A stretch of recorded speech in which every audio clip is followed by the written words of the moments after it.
हरे कृष्णा, राधे राधे। जन्माष्टमी जन्माष्टमी जन्माष्टमी, हमारे प्रभु का जन्माष्टमी। आप सबके प्यारे गिरीश होना, आप सबके प्यारे लड्डू गोपाल जी का जन्माष्टमी।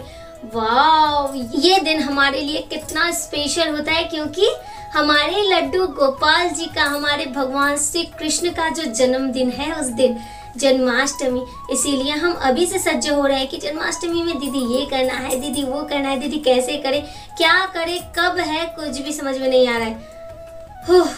इसीलिए आज हम आ गए हैं आप सबको जन्माष्टमी के बारे में सारे तथ्य और सारे प्रश्नों का उत्तर देने। तो पहली बात, पहला प्रश्न तो ये है कि दीदी जन्माष्टमी कब है।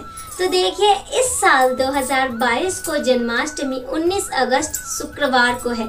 इसीलिए उस दिन जन्माष्टमी है और वो दिन हम सब भक्त के लिए बहुत स्पेशल है, क्योंकि वो दिन हमारे लल्ला का जन्मदिन है।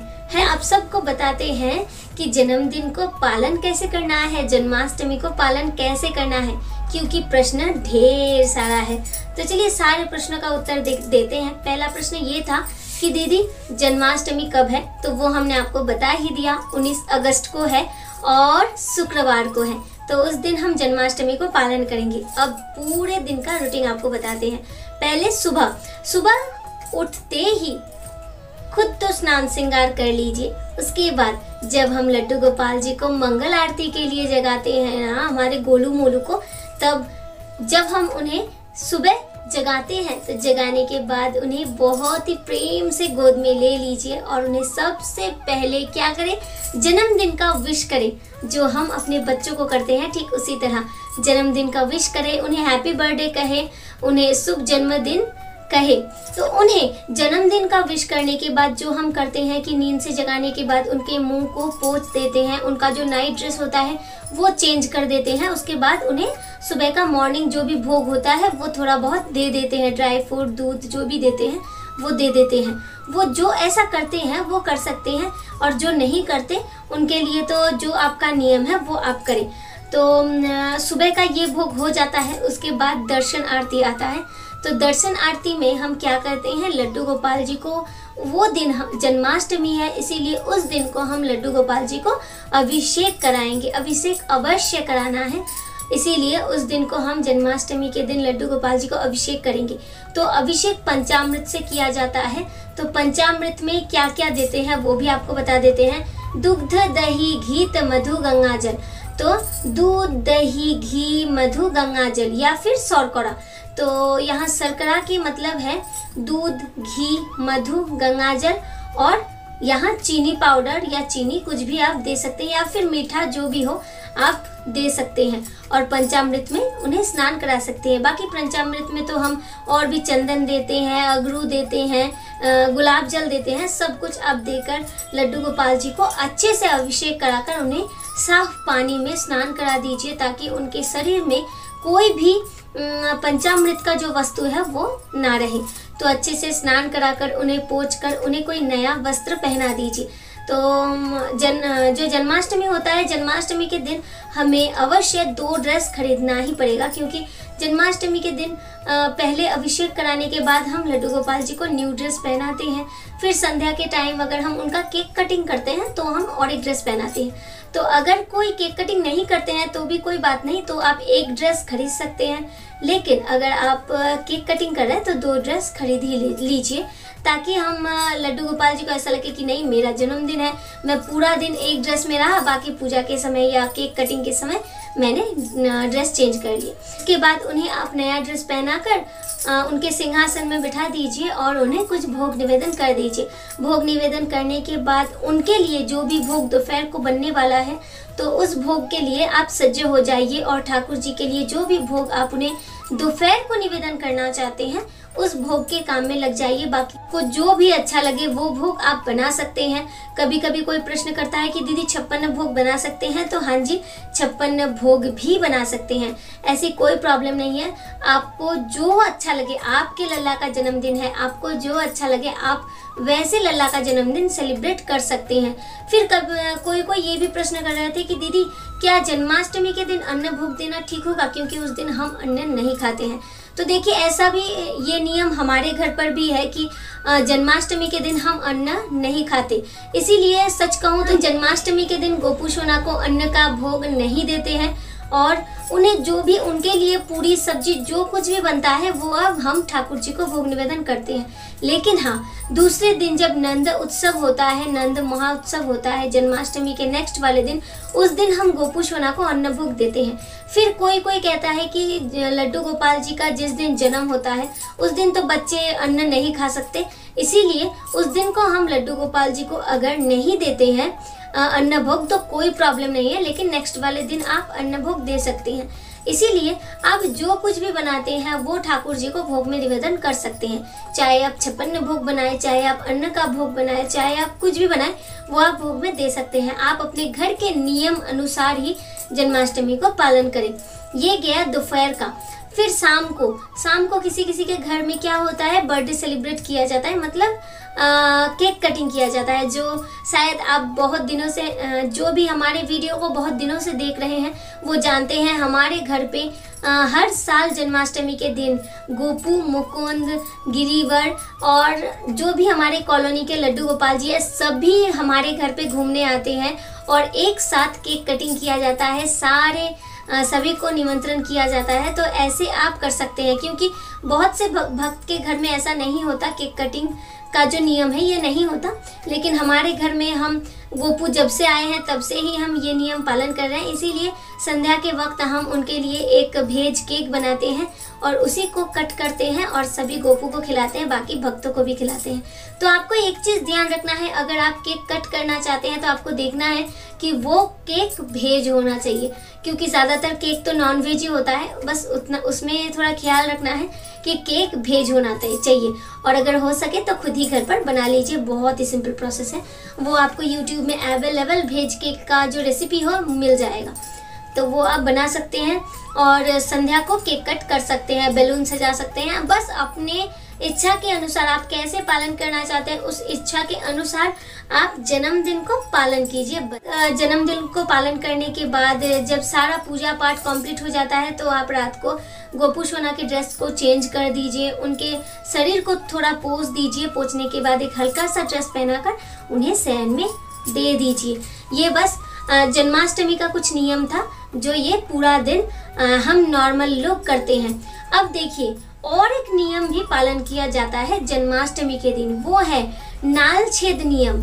मतलब नाल छेद नियम किसे कहा जाता है, जिस घर में या जिस परिवार में लड्डू गोपाल जी को हर साल जन्म किया जाता है, मतलब जन्म दिया जाता है, वो है एक जो खीरा होता है, एक खीरा हम ले लेंगे, उस खीरा के अंदर जो सांस होता है उसे निकाल देंगे बाहर, जो भी श्वास रहता है उसे बाहर निकालकर उसमें लड्डू गोपाल जी को रखकर हम उसे बंद कर देते हैं और कोई भी 1 रुपए के कॉइन से या कोई भी धातु से हम उसे हल्के से श्वास को कट करके, मतलब खीरा को कट करके लड्डू गोपाल जी को बाहर निकाल कर लाते हैं। इसे ही नाल छेद प्रथा कहा जाता है।